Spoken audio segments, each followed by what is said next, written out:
बिस्मिल्लाहिर्रहमानिर्रहीम। अस्सलामुअलैकुम नाज़रीन। सूबाई वज़ीर बल्दियात नासिर हुसैन शाह का कहना है कि इमरान खान के जनरल बाजवा और असफ ज़रदारी की डेल के बयान में कोई सदाकत नहीं। इमरान इंसान फरामोश हैं। जनरल बाजवा ने इन्हें 2018 का इलेक्शन जितवा कर दिया। जनरल बाजवा का कसूर ये है कि वो गैर सियासी हो गए। इदारों का मुल्की सियासत में किरदार रहा है। इन्होंने कहा कि इमरान खान की हुकूमत को आईनी तरीके से हटाया गया। असम्बलियों को 5 साल की मुद्दत पूरी करनी चाहिए। इमरान खान असेंबली तहलील करना चाहते हैं क्योंकि वो हुकूमत में नहीं। इन्होंने कहा कि इमरान खान का इतराज ये है कि जनरल बाजवा ने तहरीक अदम इतिमाद को नाकाम क्यों नहीं बनाया।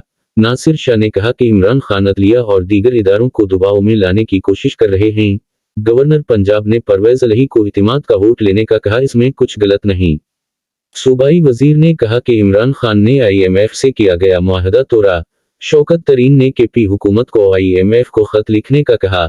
सिंध डूबा हुआ है। PTI बैनुल अक़वामी डोनर को फंड्स देने से मना कर रही है। नाज़रीन, अपना ख्याल रखिएगा। खुदा हाफिज। पाकिस्तान जिंदाबाद।